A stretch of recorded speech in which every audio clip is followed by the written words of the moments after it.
prospect on the board. I hope I say his last name right. Dalton Knecht. I think that's what it is. So solid athlete. He's had 27 dunks in 35 games, but he's not a like, whoa, my mind is blown level athlete. He's not that type of athlete. And then when I think he gets to the NBA, he'll be closer to average when he's playing with all the other elite guys. But he really rose up draft boards because of his scoring. And he's a guy that can hurt you from all three levels. This is a guy 3-point, mid-range, attack the rim. He's a great spot-up shooter. He's good at moving without the ball. A lot of his scoring comes in transitions, catch and shoot.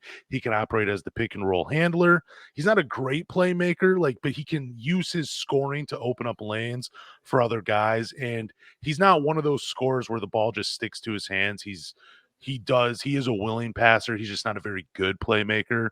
But Dalton Knecht offensively, he's probably the most complete offensive player potentially going in the lottery right now, but he's also 23 years old, and I do have a problem drafting older guys in the lottery because I think even though he's so good offensively, I don't think he's going to be able to show the entire bag in the NBA. This is most likely going to be like a third option at the peak in his career. If he's a second option on your team's probably not very good. That's kind of how I'm looking at it.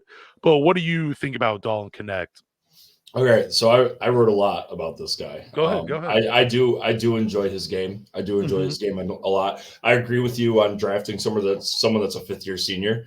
Yeah. That's a lot going into the league. But the only good thing about that, and when you look at drafting someone that is a fifth year senior, you look at his maturity of the game. Like, he should be the most NBA ready player that you draft in a lottery.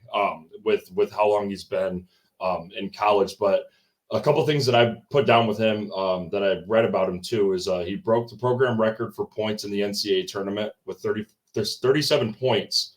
So he broke that record as an SEC player versus Purdue, actually, which we just talked about, Zach Edey. 37 points. I did not know he scored that many points in that game. Yeah. And then he also had 26 points in an upset win versus Creighton before the Purdue game, which is a big game for him. That kind of helped his draft stock a lot. To move up the board. He was the 2024 SEC Player of the Year. Oh, I forgot about that. That's massive. With what I wrote down with his gameplay, I wrote that he's incredibly smooth off the screen as a shooter, just a catch and shoot guy. He can fade left, right, drift in any shot. Doesn't elevate a whole lot, but the way that he can still move and shoot the ball he's very active with that. He shoots 40% from three from last year, which is, I think that's pretty good for what his role was on that Tennessee Volunteer team. I do like him, but I think he's a mid-lottery pick with how active he is. He's 6'6", 213. I really think the age is going to be maybe a problem for him, even though it's not his fault. Everyone's drafting guys that are 18, 19 years old from different countries nowadays, and it's just really hard to kind of intervene with that because he has no say in becoming younger. But I think he's a mid-lottery pick. If the Pistons were to fall, like somehow, even though it's not possible, but go to like 10 or 15, I could see that pick being acceptable, but nothing above 7. So you're saying, so Pistons are most likely going to drop. I think right now they're going to draft in the top 5, like 1 through 5.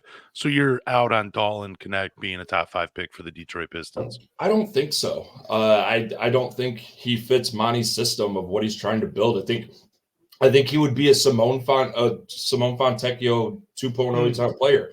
They're kind of the same. They play the same. So we already have a guy that plays like that. So I don't think that's someone you want to target. I think if you're going to go for someone, you want to get someone that has a different type of game than we already have on the roster.